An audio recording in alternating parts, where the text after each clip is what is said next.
Traffic നിയമം തെറ്റിച്ചത് ചോദ്യം ചെയ്തവർക്ക് നേരെ സ്വകാര്യ ബസ് ജീവനക്കാരുടെ കയ്യേറ്റ ശ്രമം. താമരശ്ശേരി ചുങ്കം ജംഗ്ഷനിലാണ് ബസ് ജീവനക്കാരും കാർ യാത്രികരും തമ്മിൽ തർക്കമുണ്ടായത്.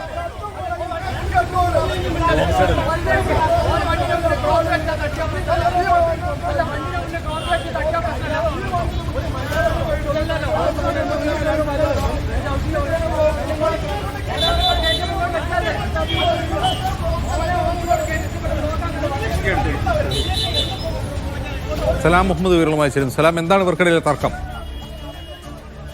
അജോസ്, ഇന്ന് 11:30 കൂടിയാണ് ഈ സംഭവം ഉണ്ടാകുന്നത്. കോഴിക്കോട് താമരശ്ശേരി ചുങ്കം ജംഗ്ഷനിൽ സാധാരണ വലിയ ഗതാഗതക്കുരുക്ക് അനുഭവപ്പെടുന്ന ഒരു സ്ഥലമാണ്. ഓണത്തോടനുബന്ധിച്ച് വലിയ ഗതാഗതക്കുരുക്കാണ് ആ സ്ഥലത്തൊക്കെ തന്നെ ഉണ്ടായിരുന്നത്. എന്നാൽ വയനാട് ഭാഗത്തേക്ക് പോകുന്ന വാഹനങ്ങൾക്ക് തടസ്സം സൃഷ്ടിക്കുന്ന രീതിയിൽ എതിർവശത്തേക്ക് ഈ ബസ് എടുത്തതോടുകൂടിയാണ് മറ്റു യാത്രക്കാർ ചോദ്യം ചെയ്തത്. അങ്ങനെ ചോദ്യം ചെയ്തതിനെ തുടർന്നാണ് ഈ സ്വകാര്യ ബസ്സിലെ ജീവനക്കാർ ഈ യാത്രക്കാർക്ക് നേരെ ഒരു കയ്യേറ്റ ശ്രമം നടത്തിയത്. അങ്ങനെ അത് ചോദ്യം ചെയ്തുകൊണ്ട് നാട്ടുകാർ പിന്നീട് രംഗത്തെത്തുകയായിരുന്നു. ഏതായാലും വലിയ ഗതാഗതക്കുരുക്ക് അനുഭവപ്പെടുന്ന സ്ഥലത്താണ് ഈ രീതിയിൽ നിയമം തെറ്റിച്ച് എതിർ ദിശയിലേക്ക് ഈ ബസ് ഓടിച്ചത്. അത് ചോദ്യം ചെയ്ത നാട്ടുകാർക്ക് നേരെയാണ്, അല്ലെങ്കിൽ യാത്രക്കാർക്ക് നേരെയാണ് ഈ കയ്യേറ്റ ശ്രമം ഉണ്ടായത്.